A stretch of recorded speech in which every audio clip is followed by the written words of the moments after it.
सबसे पहले आप सभी को दशहरा की, जो अभी दशहरा गया, लेकिन शरद पूनम है तो लेकिन दशहरा की शुभकामना।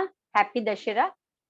और नवरात्रि में हमने बहुत से लोगों ने बहुत सारा सीखा कि देवी शक्ति बाहर नहीं भीतर में है। जो देवी की ऊर्जा है वो हमारे भीतर से ही है। वैसे ही आज के जो विजडम हम जिस गुरु की, ऐसे तो भारतवर्ष में बहुत से ऐसे मास्टर्स, गुरु, संत हो चुके हैं, लेकिन आज जिस संत की मैं बात करने वाली हूँ वो है रामकृष्ण परमहंस। अब देखिए, रामकृष्ण परमहंस जिन्होंने इतनी सादगी से हमें समझाने की कोशिश की है कि उनका बस पहलू था, एक था श्रद्धा और भक्ति, दूसरा था उनका सदगुरु का, और तीसरा था निराकार। यानी कि हम प्रत्यक्ष अप्रत्यक्ष जो हम समझते हैं उसको उन्होंने समझाया हमें। तो ये तीन बेस पे उन्होंने काम किया था। जैसे रामकृष्ण का अगर देखा जाए तो बचपन से ही वो पढ़ाई लिखाई में नहीं थे। अब देखिए क्या हो जाता है, हमें मटेरियल जो लेते हैं, जो हमारी लाइफ होती है, मटेरियलिस्टिक लाइफ जो होती है, जो पढ़ना लिखना सिर्फ होता है, उससे ज्ञान नहीं मिलता। अगर सही में विजडम या ज्ञान चाहिए तो हमें स्पिरिचुअल का ज्ञान हो, तो वो आपको हर एक तरह के जो भी आपके प्रश्न है उसका उत्तर दे देता है। जैसे हमने देखा था नवदुर्गा के, इसमें भी देखा था कि स्पिरिचुअलिटी का ज्ञान किसमें है, रामकृष्ण परमहंस में स्पिरिचुअलिटी का ज्ञान ज्यादा है। भले वो पढ़े लिख के नहीं थे, क्योंकि उनको पढ़ना लिखना अच्छा नहीं लग रहा था। वो कलकत्ता तो गए थे, उनके भाई बहुत गुस्से हो गए तो वो गए तो थे कलकत्ता पढ़ाई लिखाई करने के लिए, लेकिन फिर वो सिर्फ वेद शास्त्र उसको ही पढ़ रहे थे, दूसरा ज्ञान नहीं हो रहा था। तो उनके भाई बहुत नाराज हो गए, उनके भाई भी रामकृष्ण थे, तो वो बहुत नाराज हो गए और वो बोले कि अगर तू पढ़ेगा लिखेगा नहीं तो आगे तुम किस तरह से ख्याति पाओगे, आगे तो लोगों को क्या बताएगा, किस तरह से जीवन जिएगा। तो वो तब बोलते ये पढ़ाई लिखाई पे क्या रखा हुआ है, आगे जाके ये कुछ काम नहीं आने वाली है। सिर्फ हम सोचते हैं कि पढ़ाई लिखाई से ही सब कुछ हो सकता है, लेकिन पढ़ाई लिखाई से भी अतिरिक्त है स्पिरिचुअलिटी। आध्यात्मिकता का जो ज्ञान है वो सबसे ज्यादा ज्ञान है, और उसी से हमें विजडम मिलता है जो देवी सरस्वती हमें देना चाहती थी। विजडम कहाँ से आता है, लक्ष्मी बहुत है, लेकिन अगर सरस्वती ना हो तो फिर हमें विजडम नहीं मिल सकता। लेकिन लक्ष्मी तो काफी टाइप की आपको मिल जाएगी, कहीं ना कहीं स्वरूप से मिल जाएगी आपको, लेकिन सच्चे मार्ग में उसको कब यूज करना, कहाँ पे क्या करना, वो बहुत इंपॉर्टेंट है। तब वो भाई से बहस करते, बोलते ये सब कुछ तो मिथ है, ये सब कुछ सिर्फ पढ़ना लिखा है, मुझे तो सही में भीतर में जाना है, मुझे तो सही में लोगों को ऐसा संदेशा देना है कि जहाँ पे राम और कृष्ण बस रहे हैं, राइट, वही उनका है, इसलिए उनका नाम रामकृष्ण परमहंस। वो बोले जहाँ पे जिस देश में, जिस भारतवर्ष में राम और कृष्ण बसते हैं वो अपने भीतर में है, दूसरे कहीं नहीं है। तो उनके मेन थो था कि रामकृष्ण परमहंस के बहुत से ऐसी घटनाएं चमत्कारी हो गई है, वो अगर आप जानते हो, वो अगर आप सुनते हो तो आपको भी लगता है कि यस, ये सच में वो हमें कुछ कह के जाना चाहते हैं। जैसे कि पहली शुरुआत उनकी हुई जब भाई ने उनको बोला कलकत्ता में पढ़ो, तो उन्होंने सीधा बोला कि मुझे ये पढ़ाई लिखाई में इंटरेस्ट नहीं है, मुझे सही में आध्यात्मिकता में है, वेदों में इंटरेस्ट है कि जिससे मैं लोगों को कर पढ़ा सकूं और उसका नॉलेज दे सकूं। और उनकी समाधि और ध्यान बचपन से होता था, जब काले अंधेरे बादल दिखता था, पंछियों को जाते दिखता था और वो आंखें बंद करता था तो उसी में वो लीन हो जाते थे। तो बचपन से ही उनका ध्यान का तो बहुत रहता था, कि उनको ध्यान बचपन से रहता है। लेकिन क्या हो जाता है कि जब आप आगे बढ़ते हो तब आपको सही में पता चलता है कि क्या सच में ध्यान क्या है। तो वैसे ही उनके भाई ने बोला कि तू पढ़ लिख ले तो तुम्हें पता चलेगा। लेकिन वो बोले मुझे इसमें नहीं है, मुझे तो सिर्फ मैं आंखें बंद करता हूँ और मुझे जो भी चाहिए राम कृष्ण सब कुछ मेरे भीतर में आ जाते हो और मैं लीन हो जाता हूँ। तो वो एक पहला उनका एक्सपीरियंस रहा था। दूसरा था, एक बहुत बड़ा एक्सपीरियंस रहा था दक्षिणेश्वर की रानी। उन्होंने, वो थी तो रानी ने महाकाली, काली का मंदिर उन्होंने किया था।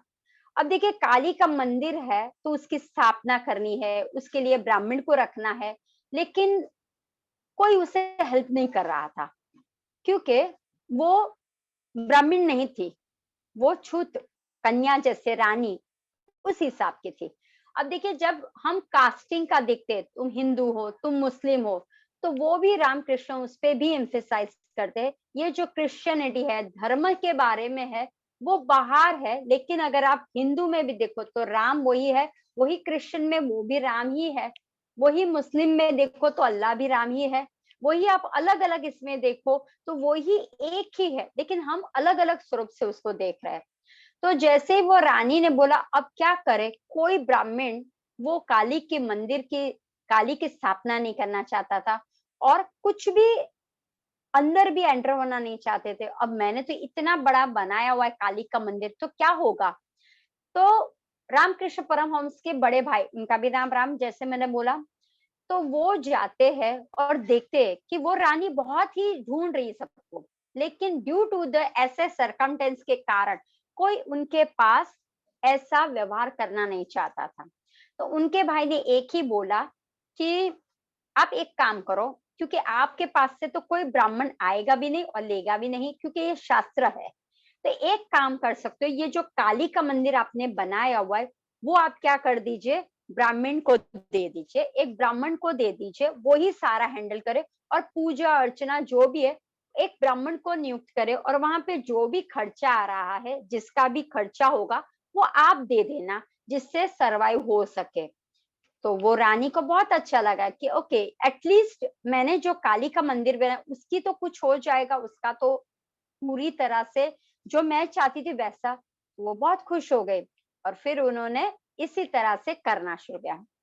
अब देखिए धीरे धीरे वो रानी को इतना अच्छा लगा कि उनके भाई को पुजारी के रूप में नियुक्त कर लिया उन्होंने।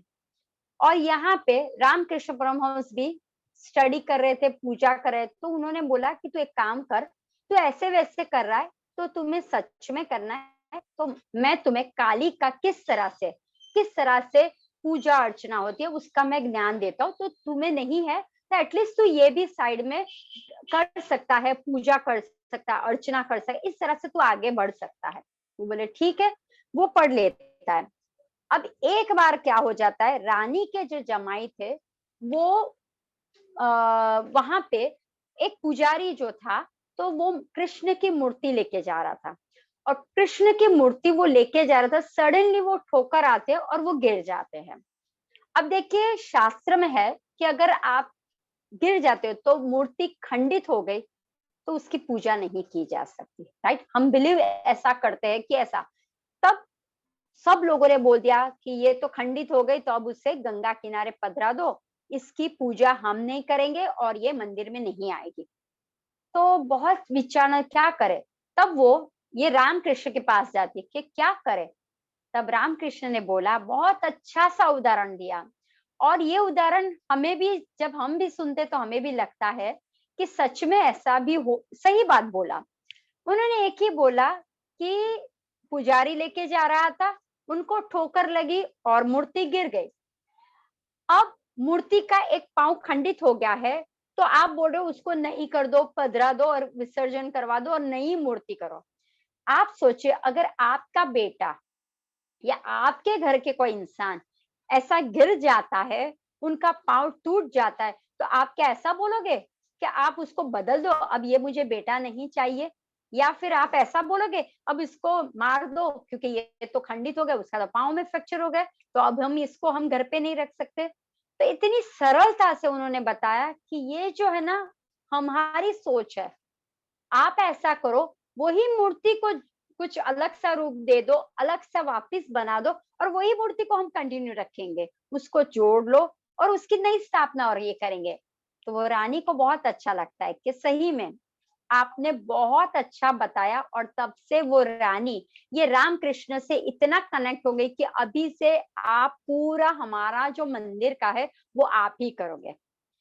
अब दूसरी तरफ क्या होने लगा, जैसे जैसे शरीर बढ़ता है, उम्र बढ़ती है, बीमारियां भी आती है, तो भाई बीमार हो जाता है और वो चल बसने लगता है। तब वो बोलता है कि मैं तो चला जाऊंगा, लेकिन यहाँ की पूजा अर्चना कौन करेगा। तो वो अपने छोटे भाई राम कृष्ण को बोल के जाते हैं कि तू अब ये माँ काली और ये जो कृष्ण है उसकी पूजन अर्चन तू करना। वो बोलता है ठीक है। अब यहाँ से उनकी शुरुआत होती है, महाकाली की वो पूजा अर्चना करता है और लीन हो जाता है। अब वो इतने लीन हो जाते हैं कि उनको सिर्फ हर एक वक्त काली ही नजर आती है, देवी काली ही उनको बार बार नजर, कहीं पे भी इतना श्रद्धा, उतनी आस्था से वो बिलीव करने लगता है कि काली मेरे भीतर में है। मैं जब आंख बंद कर रहा हूँ, काली अलग सा स्वरूप लेके आती है और वो घूमने के लिए बाहर जाती है, फिर वो ऊपर चढ़ के छत पे जाती है और व्हाइट श्रृंगार किया हुआ है और एक स्पार्कलिंग जैसा वो दे रही है, और जैसे कि मेरे भीतर में वो आ रहा है।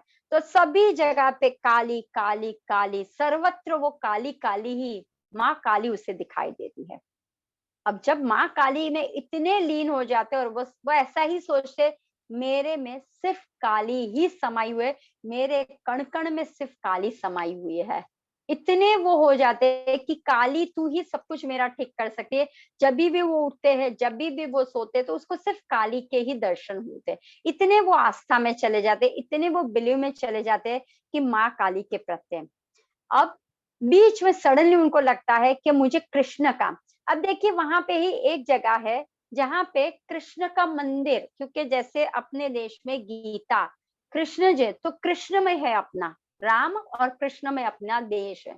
तो उसी तरह से उनको भी लगा कि मुझे राम जी, हनुमान जी ने जैसे किया, मुझे राम जी और कृष्ण जी का भी ये करना है, दर्शन करना है, और मुझे भी उनके समीप जाना है। और ये तो माँ काली बोलती ठीक है। और जैसे ही वो जाते हैं तो उनके भीतर में कृष्ण आ जाता है। लेकिन क्या होता है, ऐसा लगता है कि जैसे गोपी वो बन गई है। राम कृष्ण परमहंस अपने आप को वो गोपी समझने लगा कि मैं तो कृष्णमय हो चुका हूँ और मेरे रोम रोम में कृष्ण आ गया, और मैं एज अ गोपी उसके भीतर में गोल गोल घूम रही हूँ, गोपी की तरह कर रही हूँ। और ये जो हम बोलते हैं कभी कभी कि पुरुषों में और स्त्रियों में ऐसे जिन्स होते हैं कि पुरुषों में भी स्त्रियों के जिन्स होते, फेमिनाइन होते हैं, राइट। लेकिन उसी तरह से ये राम कृष्ण में होने लगा। वो इतने गोपीमय बनने लगे कि उनके भीतर में एक स्त्री तत्व बढ़ने लगा। वो बोलते थे तो वही स्टाइल से, उनकी अदाएं वैसी, उनकी चाल वैसी हो गई, उनके सारे जो हमारे जो ऑर्गन्स होते हैं, राइट, स्त्रियों के, तो उनके भी ऑर्गन बढ़ने लगे, उनका भी चेस्ट का पार्ट बढ़ने लगता, उनकी बोलने की स्टाइल, वो चल रहे थे, वो कुछ भाव कर रहे थे, इतने ओतप्रोत वो होने लगे। तो यही वो सीख देके गए कि हम सोचते हैं कि स्त्रियों में ही सब कुछ हो सकता है, नहीं, ये पुरुष में भी ये तत्व आता है, लेकिन वो बहुत कनेक्ट नहीं होते, इसीलिए उनमें ये दिखता नहीं है। बाकी हमारे जो हार्मोन है और पुरुषों के हार्मोन है, वो दोनों सेम ही हार्मोन होते हैं। लेकिन वो जब आप जब मन में विचार करने लगते हैं, मैं स्त्री, मैं गोपी, मैं, तो ये जो मन में जो पहला विचार आता है आपका, तो उन्होंने बहुत अच्छा हमें संदेशा दिया। अगर आपके मन में जो विचार आता वही आपके शरीर में होने लगता है, तो मन को कंट्रोल करना बहुत जरूरी है। ये उन्होंने समाज को, दुनिया को दिखाने के लिए इतनी सारी, अगर आपका हो तो रामकृष्ण परमहंस की अमृतवाणी है, रामकृष्ण परमहंस के बहुत से ऐसे बुक्स है, अगर आप रीड करो तो उनके में से एक ओशो और एक रामकृष्ण परमहंस, ये दो है जिन्होंने दुनिया को जगाया है और ऐसे लोगों को उन्होंने शिक्षा प्रदान दी है, ऐसे गुरु वो साबित हुए हैं कि हाहाकार मचा दिया। आज भी अगर आप कहीं पे भी कलकत्ता में, तो रामकृष्ण परमहंस का बहुत बड़ा मठ है और बहुत ही अच्छी तरह से उनका वो सारा जो वो है वो खुले हिसाब से आपको बताते हैं कि क्या है ये। तो उन्होंने फैक्ट बताया कि मन में जब आपका आता है कि मुझे ये बीमारी हो रही, ये बीमारी जो हमारी आती है वो बाहर से नहीं आती, वो पहले से मन में आ चुकी होती है, ध्यान रखिए। See this is a practical, उन्होंने बताया। हम हमेशा बोलते कि मैम मेरी मम्मी को ब्रेस्ट कैंसर हो गया, मेरी ना ये बहन को ऐसा हो गया, कुछ भी उसको तकलीफ नहीं, सडनली हुआ नहीं, ऐसा सडनली कभी नहीं होता। आपके मन में ये सारा पहले से, राइट। तो उन्होंने बहुत अच्छा कि उन्होंने एक सोच ऐसे की, मैं कृष्णमय हो चुकी हूँ, मैं राधा हो चुकी हूँ, मैं गोपी की तरह उसके साथ नाचे। अब आप सोचो फेमिनाइन की एनर्जी वो कर रहे।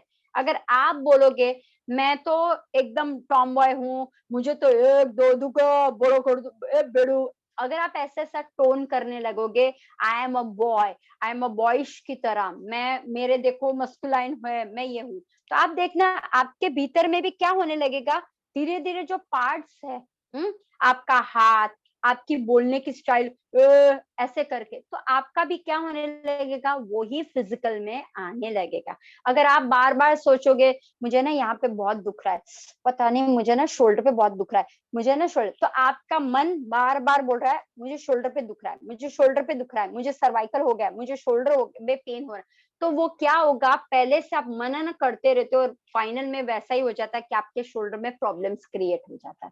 तो उन्होंने बहुत अच्छी तरह से कृष्णमय के उदाहरण से हमें ये समझाया। उनके इतने घटनाएं और इतने चमत्कार उन्होंने और इस तरह से उदाहरण बताया हमें कि हमें ऐसा नहीं सोचना है कि फेमिनाइन एनर्जी और पुरुष की, राइट, मस्कुलाइन एनर्जी डिफरेंट है।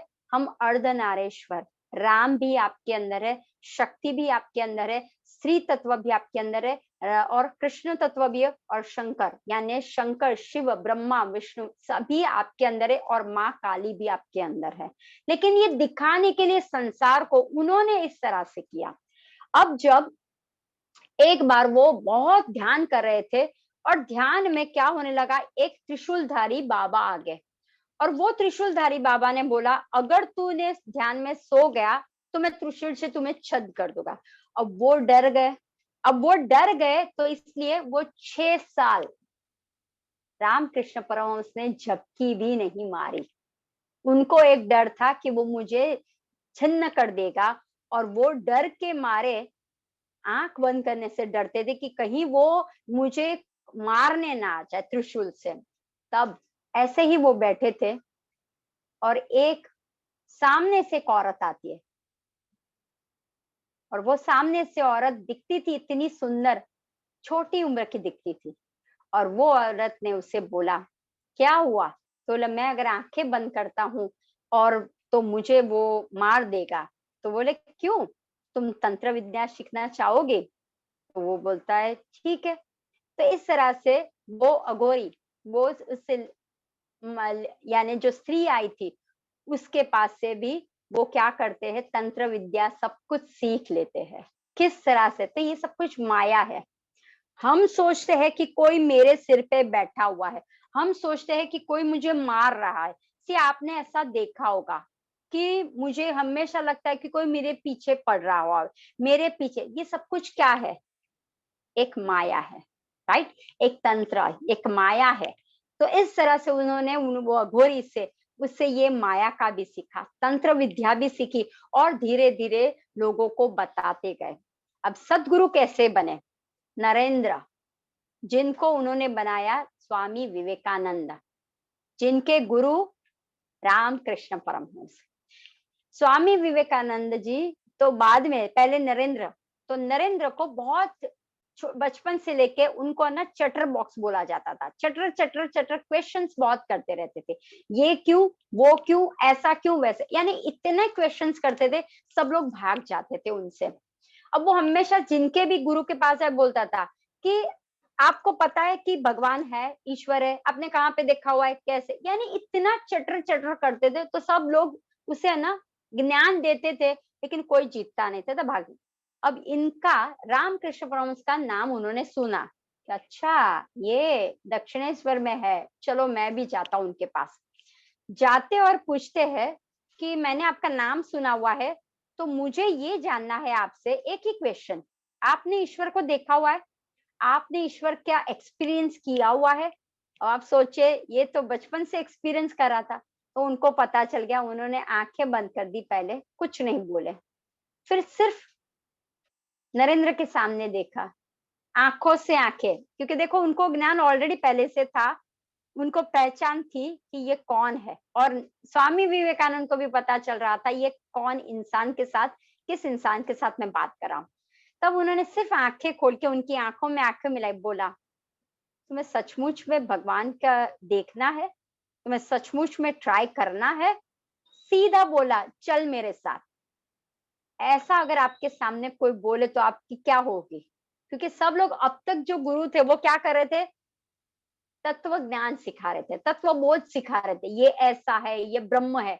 लेकिन रामकृष्ण इतने स्ट्रॉन्ग थे, सीधा बोला ट्राई करना है, चलो मेरे साथ। क्योंकि लक्ष्मी तो उनके साक्षात, यानी कि काली तो उनके साक्षात सामने ही थी, तो उनको तो पता ही था ना कि कौन है, तो इमीडिएटली बोले चल मेरे साथ। तब से स्वामी विवेकानंद समझ गए तू ही मेरा गुरु है, अब मैं तुम्हें नहीं छोड़ने वाला।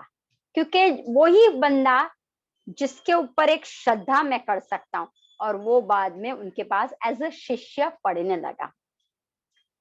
अब तीसरा मोमेंट आता है, ऐसे तो बहुत सारे, लेकिन हमें समय की पाबंदी भी है, नहीं तो मेडिटेशन नहीं होगा। दो बता देती हूँ, फिर बाद में हम मेडिटेशन शुरू करते। कभी कभी अच्छा लगता है, ऐसे सब हम सुनते हैं ना, तो एक लगता है स्टोरी की तरह, और अच्छा लगा, मुझे भी बहुत अच्छा लग रहा था जब मैं भी ऐसा सब कहता, मुझे भी लगता था और बोलो और बोलो। अब देखिए, जिंदगी में अगर आपको जीना बहुत अच्छी तरह से, उन्होंने ये हमें बताया पहलू, अगर जिंदगी में आपको सच में अच्छा जीना है, तो आपको एक क्विक सपोर्ट की जरूरत होती है, राइट?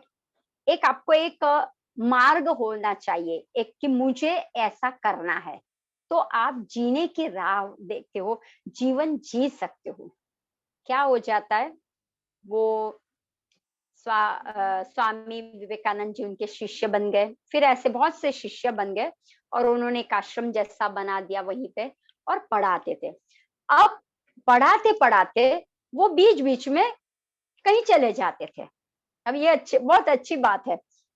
तो सब लोग सोचे, अगर मान लो मैं अभी आपको बोल रही हूँ, फटाक से मान लो मैं कहीं बार बार ऐसी हो जाती हूँ, 2-2 मिनट में, फिर वापिस आ जाती हूँ, फिर वापिस चली जाती हूँ, तो आप क्या सोचोगे, ये बार बार मैम गली कहाँ जाती है?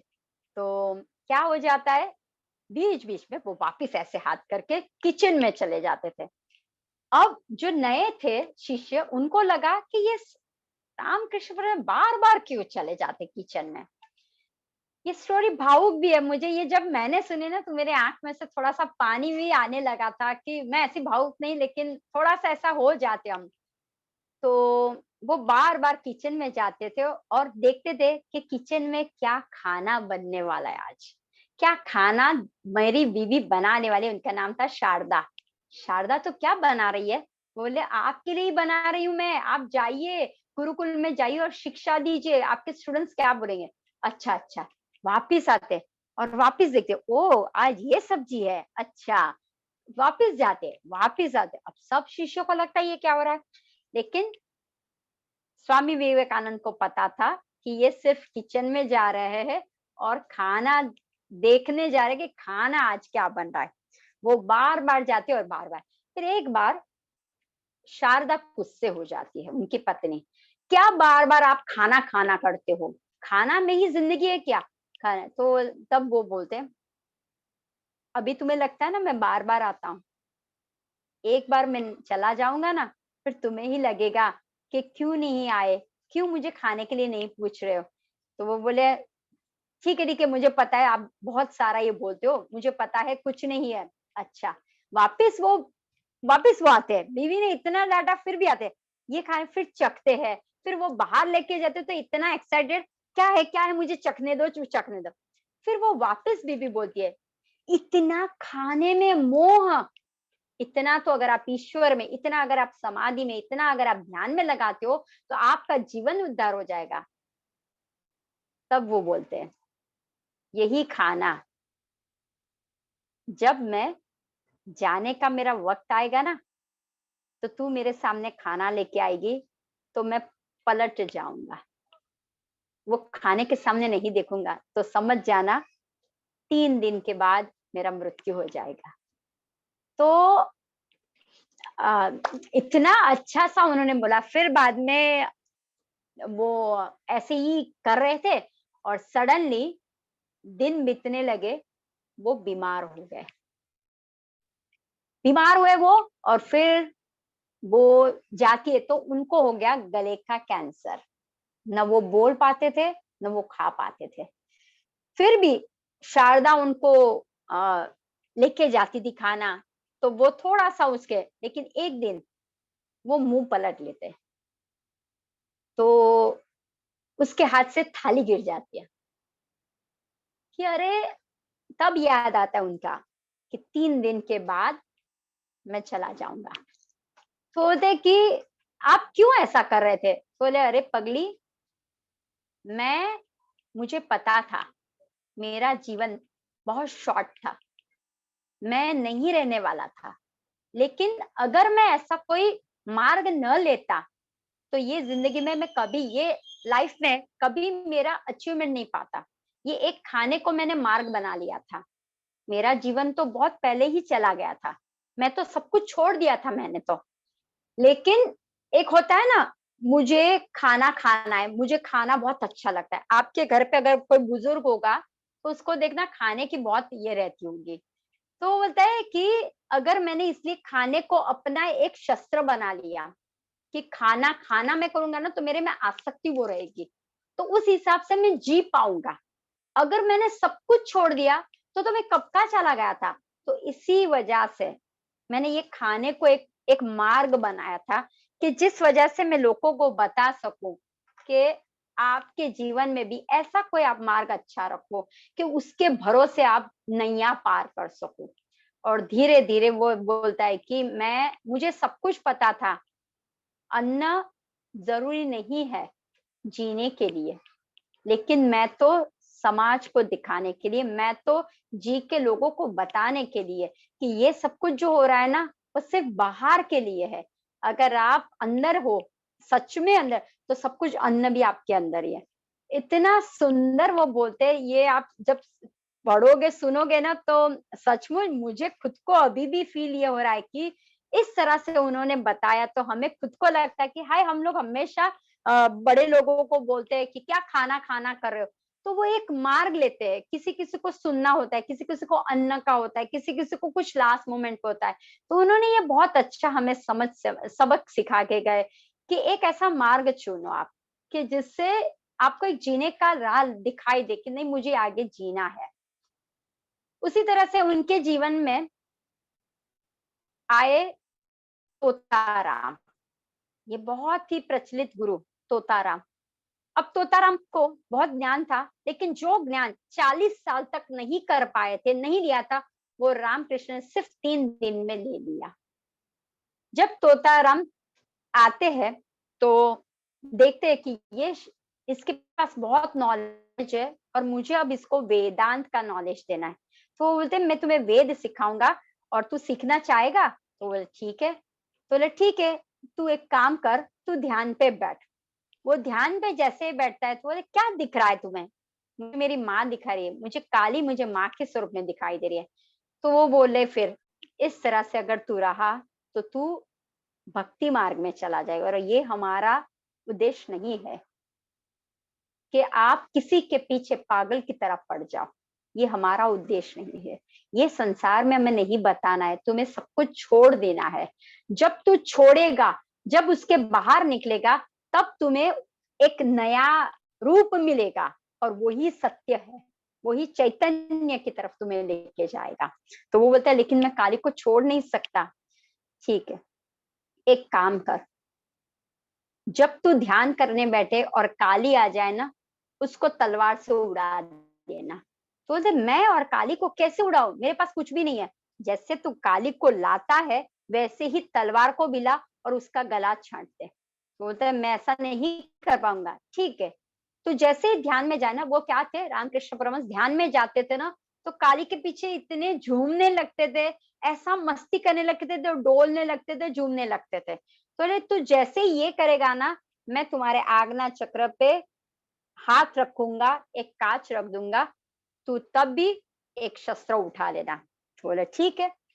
वो ध्यान में बैठते हैं, इमीडिएटली काली आ जाती है और काली के पीछे वो माँ आ गई, माँ ऐसा ढूंढने लगता है ढूंढने।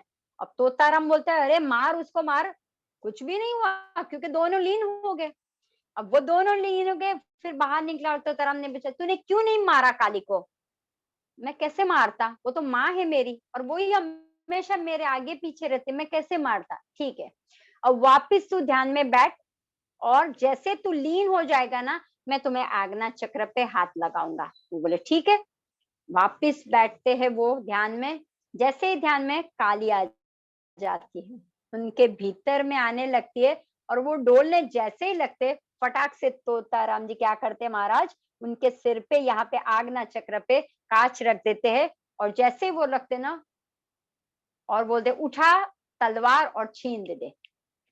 तो जैसे ही होते हैं, फट से उन्होंने उठाई तलवार और काली को मुनगटे से यानी के छेद देते वो, और उसी वक्त वो ढल जाते हैं, नीचे गिर जाते हैं और 3 दिन तक वो उठते नहीं है रामकृष्ण परमहंस।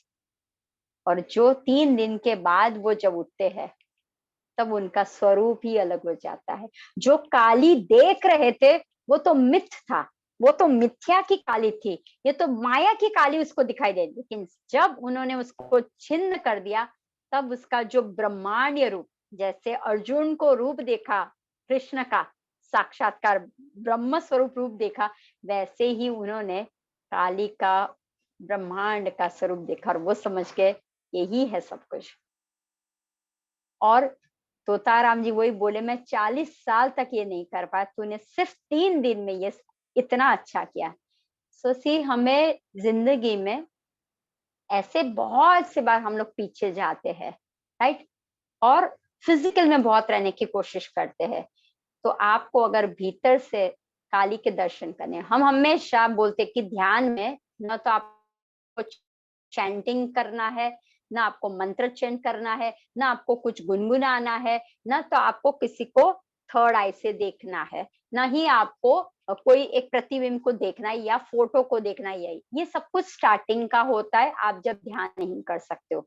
तो वैसे ही इतने रामकृष्ण इतने ये थे, फिर भी तोताराम ने बताया ये तुम्हारे लिए, क्योंकि जब आपके भीतर में काली आ जाती है, जब आपके भीतर में स्वरूप हुआ जाता है, तो आप उसी के इतने में ही रहते हो। तो आपको क्या करना है, कोई भी कुछ भी नहीं, केवल सांसों के साथ कनेक्ट रहना है, क्योंकि जब आपके सांसों के साथ रहते हो ना, आप अवेयर रहते हो। यही सिखाया हमने, इतना अच्छी तरह से उन्होंने हमें सीखने को दिया कि इस तरह से सरल जिंदगी में आपको जीना है। कैंसर गले का मेरा हुआ है, कोई बात नहीं। एक बार एक शिष्य ने कमेंट पास की, होते ना ऐसे शिष्य, आपकी काली को बोलो ना कि गले का कैंसर हो गया है, तो खाना तो खा नहीं सकते हो, तो फिर काली कुछ कैंसर मिटा दे गले का। तो बोलता है अवश्य, मैं मेरी काली को पूछूंगा। और फिर बाद में दूसरे दिन बोलता है शिष्य क्या हुआ, आपने पूछा काली को, क्या आंसर दिया। वो बोला हाँ, काली ने मुझे बोला कि अब इतनी जिंदगी भर इतने वक्त से तू अपने मुंह से खा रहा था ना, अब तू दूसरों के मुंह से खाना शुरू कर दे। जरूरी नहीं है, खान पीन के पीछे बहुत लोग भागते हैं। बहुत लोग को जब बोला जाता है फास्टिंग, तो वो सीधा हाथ ऊपर गए, मैम हम फास्ट नहीं कर सकते, मेरा तो सिर दुखने लगता है, मेरा तो पेट में गुड़गुड़ होने लगता है, मेरा तो ये होने लगता है। क्योंकि आपका ध्यान पूरा कहाँ पे है, खाने पे है, राइट। तो हम ध्यानी है, अब से थोड़ी सी कोशिश कीजिए, वीक में एक बार, भले नवरात्रि का 9 दिन आपने ना किया हो, लेकिन वीक में एक बार नहीं तो 15 दिन में एक बार कोशिश कीजिए फास्टिंग करिए। जब आप फास्टिंग करते हो ना, अन्न से आप धीरे धीरे जाते हो, आपके भीतर में आकाश तत्व आ जाएगा और फिर आपको सब कुछ एकदम स्पष्ट दिखाई देगा कि अब तक मैं पीछे भाग रहा। ऐसा नहीं मैं बोल रही कि आपको पूर्ण तरह से, कोशिश तो कीजिए, एक कोशिश, राइट। आइदर सोमवार कीजिए, गुरुवार कीजिए, एकादशी कीजिए, चतुर्थी कीजिए, पूनम कीजिए, वॉटेवर, शुरुआत कीजिए और अपने शरीर को स्वच्छ रखिए, जिससे काली हमारे भीतर अच्छी तरह से आ सके, राइट। चलिए फिर ध्यान करते हैं। और रामकृष्ण परमहंस ने जिस तरह से काली को बुलाया, वैसे ही आपके भीतर में भी कोई ऐसा बार बार टोकने वाला आता हो तो उसे नत छिन्न कर दीजिए, राइट। चलिए, आंखें संपूर्ण बंद, चश्मे पहने हो तो निकाल दे। बहुत दिनों के बाद सब लोग ग्रुप ध्यान, रात्रि ध्यान कर रहे हैं, सांसों पे ध्यान, कोई विचार नहीं, केवल आती हुई सांस और जाती हुई सांस पे लगातार ध्यान। विचार कोई भी आ रहा हो तो उसे निकाल दीजिए। सांस आ रही है और सांस जा रही है।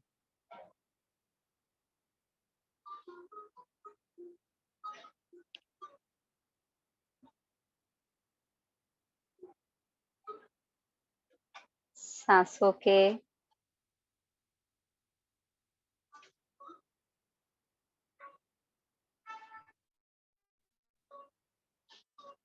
जो आ रही है और जा रही है, उसी पे हमें बहना है।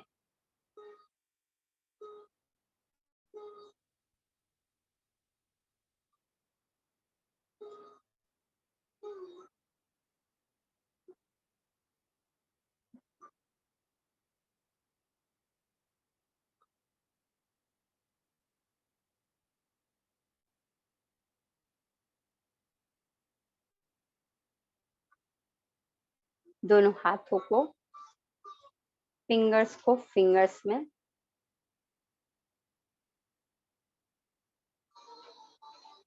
लॉक कर दीजिए।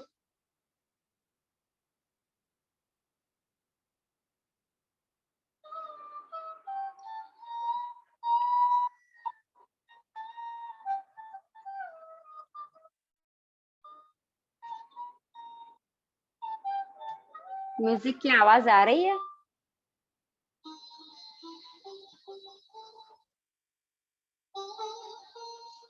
दोनों पाँव को क्रॉस में,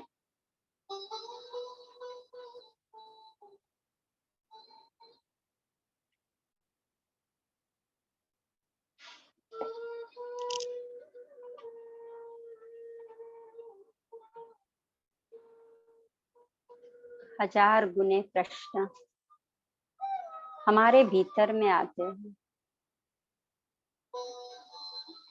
बहुत से सवाल, प्रश्न हमारे आगे पीछे रहते हैं, लेकिन हमें ध्यान करना है। जितना आप सांसों के साथ कनेक्ट रहोगे, उतना आपका मन स्ट्रांग रहेगा और बहुत से कॉन्सेप्ट आपके क्लियर होंगे।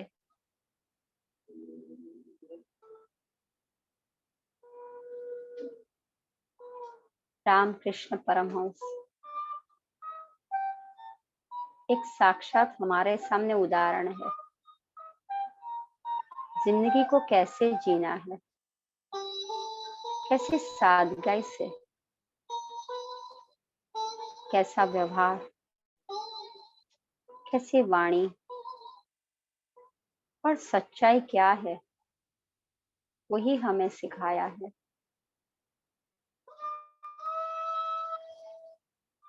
हमें माया अनेक रूप से आपके सामने दिखाई देगी, लेकिन उस माया के पीछे मत पड़िए। जब आप माया के पीछे पड़ते हो तब आपको लगता है मैं भी वही हूँ, और धीरे धीरे आपका स्वरूप बदलने लगता है। हम मोह में अंदर घुसते जाते हैं और हमें भी बार बार मन में घैलछा वही होती है। काश हमें भी ऐसा मिले, काश हम लोग भी ऐसा कर पाए। लेकिन ध्यान के मार्ग पे जैसे ही आप आते हो कुछ क्लियर होने लगता है।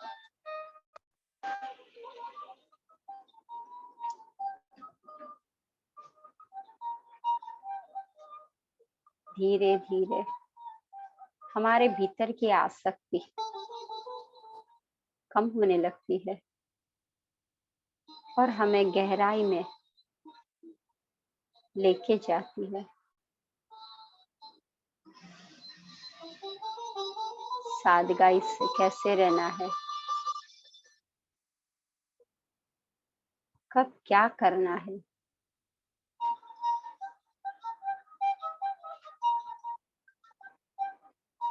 जीवन में आगे बढ़ना है, अपना एक लक्ष्य लेना है और वो लक्ष्य के साथ कोई एक पर्पस के साथ हमें अपनी जिंदगी को गुजारना है।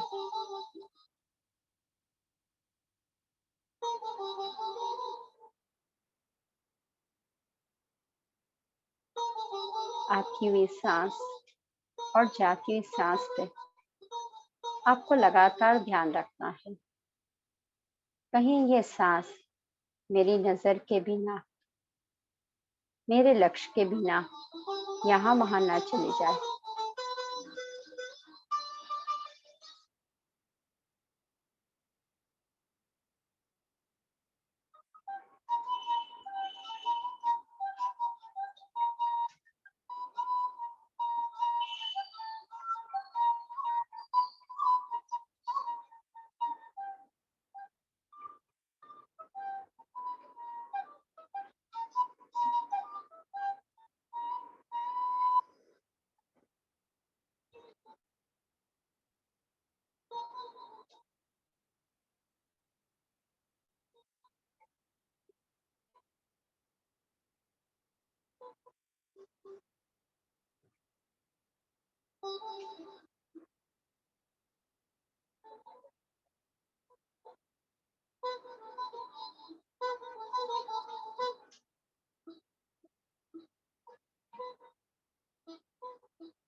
5, 4, 3, 2, 1, 0।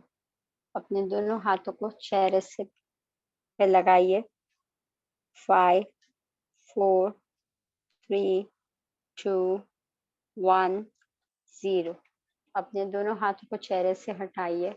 ब्रह्मश्री सुभाष पत्री जी को, Mahavatar Baba ji, lord Shiva, all the spiritual masters, angel masters, saptarishis, आभा मंडल के Himalaya yogis, land kingdom, animal kingdom, human kingdom, mineral kingdom, divine kingdom, अपने अपने माता पिता और अपने अपने गुरुजनों को शत शत कोटि नमन। आज हमारे साथ रामकृष्ण परमहंस ने जो ज्ञान दिया, जो विजडम दिया, उनको भी शत शत कोटि नमन।